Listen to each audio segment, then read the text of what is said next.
Good morning, I hope this finds you well this morning.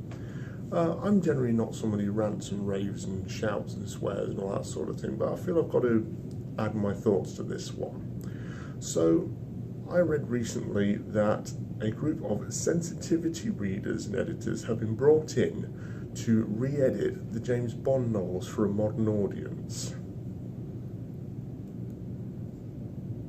Right, okay. If you have a problem with a book which was written 70 years ago, which was written at a completely different time for a completely different audience with different tastes, let me give you a piece of advice. Don't read it.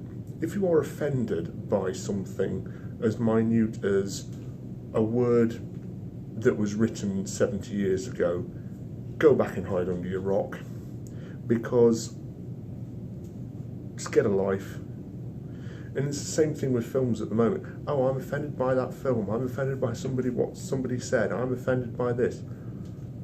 I do not need a smug, self-important, blue-haired idiot to tell me what is offensive and what is not.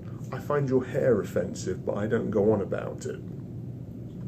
So, when you pay my bills, or anybody else's who wants to read the Bond books as they were meant to be read, then you can have an opinion.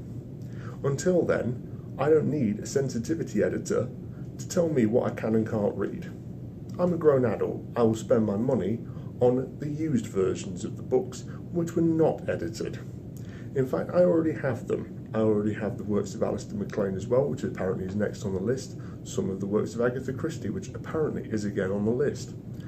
Even Roald Dahl is not immune to this. He recently also, I read, had some of his books like Charlie and the Chocolate Factory and the BFG, books I read as a kid and enjoyed, edited as well. Stop messing with the culture. If you don't like it, don't read it. It's as simple as that. Having said that, this is not something that's new.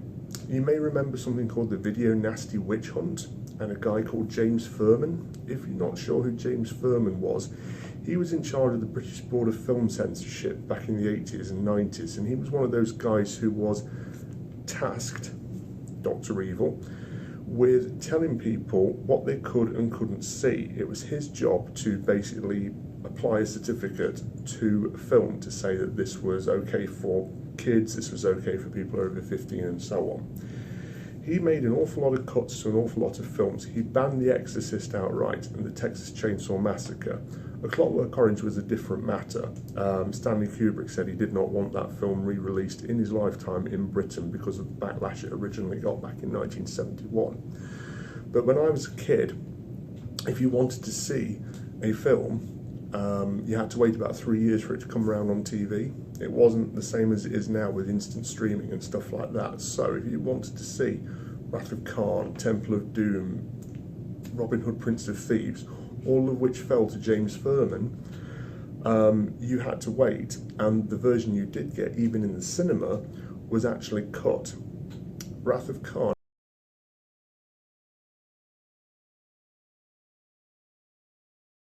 if you've never seen it, there's a scene where Khan, the bad guy, actually tortures Chekhov by putting this worm thing in his ear to make him more cooperative.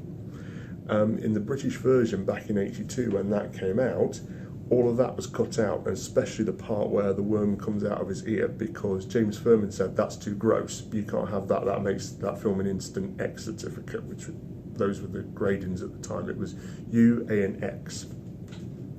When the ratings changed to PG and 15 and 18 and so on, he did the same thing with Temple of Doom. Now,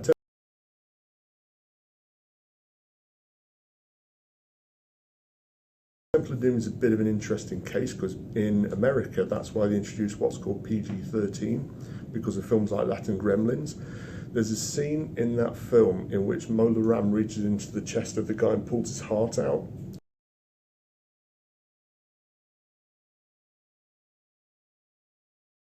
In the British version, all of that is cut out, along with some other stuff with the whippings of little kids and stuff like that.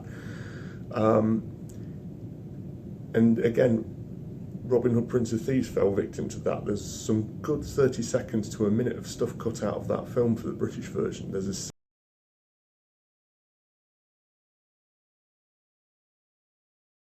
scene most famously at the end when the Sheriff of Nottingham, Alan Rickman, in full foam in the mouth mode, is trying to have his way with Maid Marian. In the uncut version, he actually forces her legs apart, which was cut because they said, oh, that's too risque for audiences in Britain. I'm sorry. It is not down to a bunch of old men sitting in a room to decide what you should watch. It's down to you as a person to decide what you want to watch and what you think is agreeable or not.